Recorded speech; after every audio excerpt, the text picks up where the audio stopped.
Hello, everybody. Bradley here, and on our live stream last week, we were looking for a bit of a fun civilization challenge for us to attempt, and oh boy, you bet that I want you to try it as well. After a bit of deliberation, we decided that the challenge would be to build all 53 world wonders in a single game of civilization. Not capture them, build them. Every single one. So here were the rules chat and I decided on for this challenge. First off, we're going to do it on Prince difficulty. This challenge is impossible on Immortal or Deity difficulty. The AI just gets too many bonuses to make this a thing.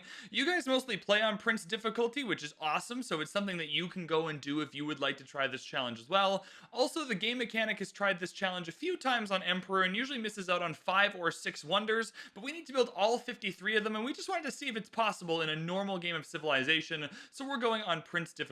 You have to actually build each wonder. You can't capture them. This rule is obvious, but just there for clarity. If someone else builds a wonder, it's game over. We can't then go and take the city and then, woo, we built the wonder. That's not how this works. The game instantly restarts if the AI builds any of the wonders. No ifs, no ands, nor buts. We get that little thing on the sidebar. The AI has built a wonder. We have to restart. There is no safe scumming for any reason unless there's an actual game bug. However, in this game, there were no game bugs. There was no safe scumming, no misclick safe scumming, no, oh, you know what, we missed this on one turn, let's save scum and chop it out or something. None of that. You are not allowed to save scum. This rule is a little bit tricky, but we obviously wanted to make sure we weren't allowed to just steamroll the AI. This challenge wouldn't be difficult at all if we could just go domination, kill all the AI, and then build all the wonders because there's no one else to build them. And so we're not allowed to just go to war and mow down enemy cities. We did loyalty flip a few along the way. That's totally fine. We did decide that we were allowed to declare war and step on a wonder to prevent the AI from finishing it. That's a fun little cheeky way to do this challenge. We didn't end up doing that in this challenge, but we tried a few times, but that was allowed. We're just not allowed to like roll over the enemy cities and knock them out of the game to prevent them from building wonders. All the other victories are turned off. The only victory condition is the wonders. You either build all 53 wonders or you do not. If you build them all, you win. If you do not build them all, you lose. And finally, we get one chance at each map. If we fail on the map, we are not allowed to restart the same map. You have to re-roll a brand new map. That way you don't know what's on the map. You don't know where the AI are. You don't get to try this challenge with any kind of clairvoyant knowledge of what awaits you if you just go back to turn 1. So if you fail this challenge, you got to re-roll the map. And I think that's it. Now that we've got the rules in place, let's settle on a strategy. First, in terms of your guys' Civ strategy, make sure to go check out twitch.tv/VanBradley so you can tune in live for the next challenge like this. We stream this challenge over about 6 or 7 hours or so it's a lot of content for you to consume. If you would like to just hang out with us while we're doing these challenges, that link will be in the description. We went with China for this challenge as our first bit of strategy because you can spend builder charges on ancient and medieval era wonders. The charges do a set percentage of production, which means that we can build an entire wonder on just builder charges if we have enough of them. We decided on a 7 seas map with mostly standard settings. 7 seas gives us a little bit of space and enough different map features to meet all the wonder building requirements. There are a lot of wonders that require mountains or need to be next to this or need to be next to that, and we need a lot of biomes on the map to accomplish that, and 7 seas typically gives that to you. We also turn on secret societies, heroes and legends, and monopolies and corporations as game modes just to add a little bit of extra flavor to the mix and because they're just fun to play with.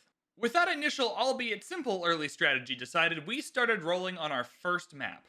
As we were not going to be able to get an early tech or civic lead on the AI, the early wonders will be the most contested ones in this game.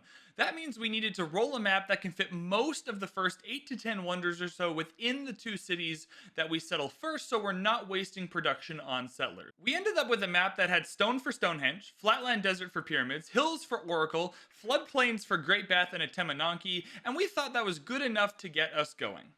As the game started, we were off to a flying start. Scouting the map as best as possible became an immediate priority so we could search if the AI were building any wonders to try and snipe them. The more of the map we have scouted, the more of the ability we have to see what AI are building what wonders to make sure we can build them first. We cleared out some barb camps, pinned out our wonders, our first initial wonders at least, and worked on getting the first couple of them built.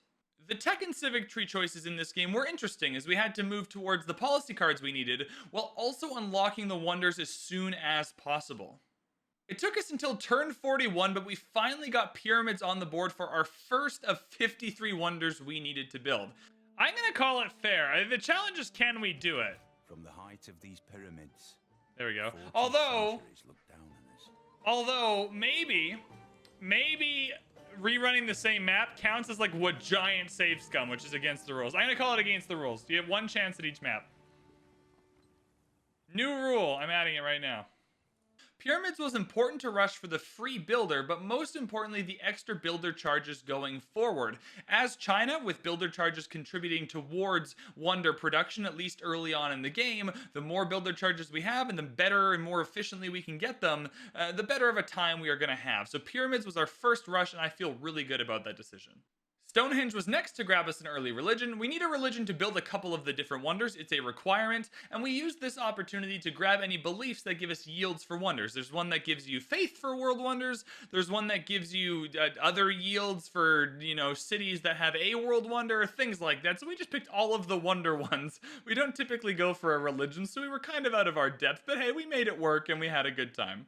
Over the next 30 turns or so, we grab the next 5 or so wonders. They go really quickly with these build charges early on, and started to get the game rolling towards our first monumentality golden age. We even managed to grab an amazing Petra city. I mean, seriously, look at this Petra city. It is gorgeous. Oh!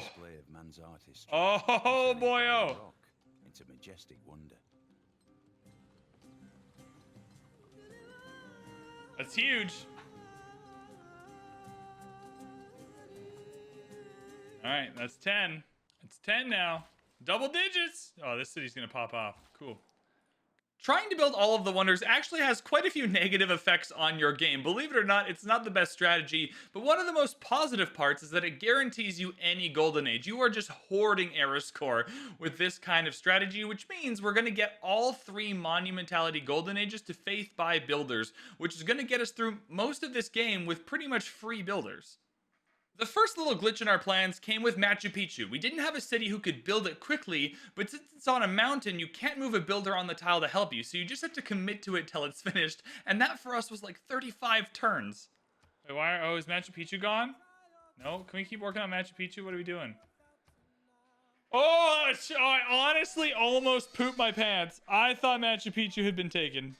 I'm not gonna lie, I thought Machu Picchu had been taken. I don't know how to make this any faster. Our first big scare, though, came with the Great Lighthouse. We had done all the work to build the harbor, and even Mausoleum and Colossus, and just kind of forgot about the Great Lighthouse. Those of you who are fans of the channel will know I'm an idiot and forget about these things. I only realized that Harold was halfway done after chat yelled at me and kept me focused. So, you know what? We would have lost this challenge without chat, so thanks, chat. Oh, no, there was a Great Lighthouse. Bruh. Oh, we forgot about the Great Lighthouse. Chat, we forgot about the Great Lighthouse. No. Quick. No. Yo. No. Okay. Oh, no. Oh, how did I miss this? We used everything at our disposal to catch up, builders, chops, all of it, but we were eventually able to sneak it away from Norway, although I did almost poop my pants along the way.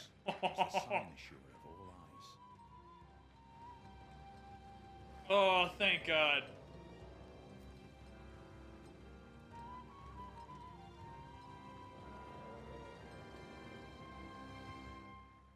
The mid-game after all the ancient and medieval era wonders were completed was easily the most difficult part of the game for us. You can no longer use your build charges to help build the wonders, and most cities don't have enough production yet to build wonders in less than 30 to 50 turns.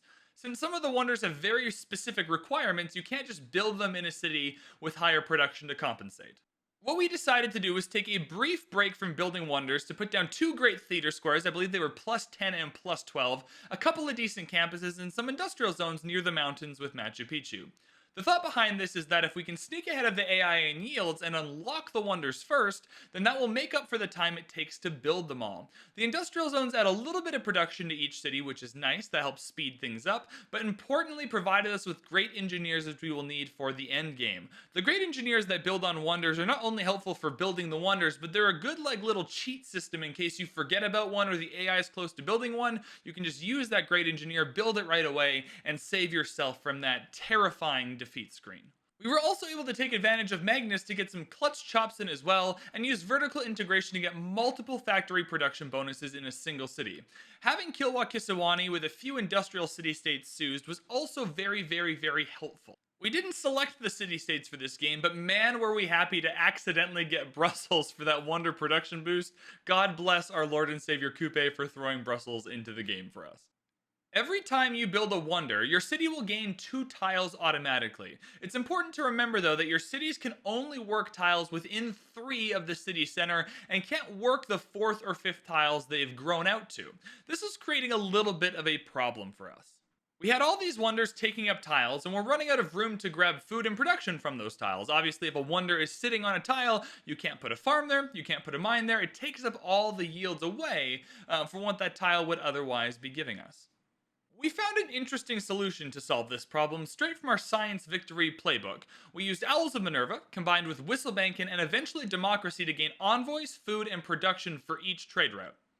With Whistlebankin and Democracy active, we were getting 6 food and 6 production for each trade route to a suzerain city-state, and we decided to move these around to the cities that most needed the production to build wonders, since there wasn't very many tiles we could improve to help with the food or production. With this setup in place, the only thing left to do was to execute the strategy and stay focused. We periodically searched the map for wonders to see if the AI were going to sneak anything away from us, while continuing to scout the map until we could see every single tile. Done. Alright. 1, 2, 3, 4, 5, 6, 7, 8, 9, 10, 11, 12, 13, 14, 15, 16, 17, 18, 19, 20, 21, 22, 23, 24, 25. 26, 27, 28, 29, 30, 31, 32, 33, 34, 35, 36, 37, 38, 39, 40, 41. Are we at 41? Man, I am so bad at math. I don't know how my math teachers didn't actually, kill me in school. I know teachers aren't meant to kill people, but I'm surprised they managed to actually not. This challenge was definitely easiest in the endgame. If you've made it there and have been able to sneak ahead of the AI to unlock the wonders before them, you'll be able to keep on top of things pretty easily. By turn 175 or so, it really felt like we were going to pull through. However, that did not take away at all from how fun this game was. Along the way, we had to do some hilariously funny things, like building a random tundra city for a month in Scott, protecting our cattle with our life to snag the Great Zimbabwe, and we ended up grabbing gurus before we ever even had holy sites to build the other religious units. As the endgame approached, we decided to, play with the settings a little bit and take a look at our beautiful empire at nighttime, where you can appreciate all of the hard work the devs put into the game to make it, nice and pretty and aesthetically pleasing. Oh, if that's not pretty. I'm gonna keep this save and just use it for YouTube thumbnails for irrelevant games. While building all 53 wonders is highly inefficient and a terrible strategy, there is no doubt that it's absolutely stunning when you're finished. After a lot of fun and occasionally some hard work, we built the 53rd wonder, which for us was Estadio de Marcania, I don't know, someone will correct me in the comments below, on turn 233 for the victory. We have built every single wonder in a normal game of Civ. No weird hacks or cheats or tips or tricks or anything. Just us, a game of Civ, and 53 wonders. Can we not do a Congress right now? Why are we doing a Congress right now? We don't care about the Congress. We needed the screen to come up on the drop. Come on. Down through its history, Yeah! managed to silence the Americana, the Pope, Frank Sinatra, and me. Oh, baby.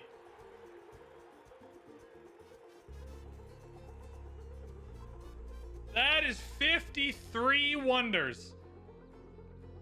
All 53 wonders in Civilization 6 have been built in the same game. It turns out it is possible to build every wonder in a game of Civilization 6. If you decide to take on this challenge for yourself, make sure to post all of your pretty Empire pictures in our Discord. That link is in the description below the video. Oh, and we decided to thermonuke the wonders for a Steam achievement, which I didn't know was a thing, but chat did. And yeah, it was a good time. It was kind of upsetting to thermonuke all of our hard work, but hey, you do what you gotta do in these situations. Thank you all so much for watching. If you enjoyed the video, be sure to like and subscribe and all of those things. There are a variety of links in the description that you may want to check out. I can't wait for the next challenge game, and I hope that you'll be there live when it happens. Cheers, everybody. We'll see you in the next one.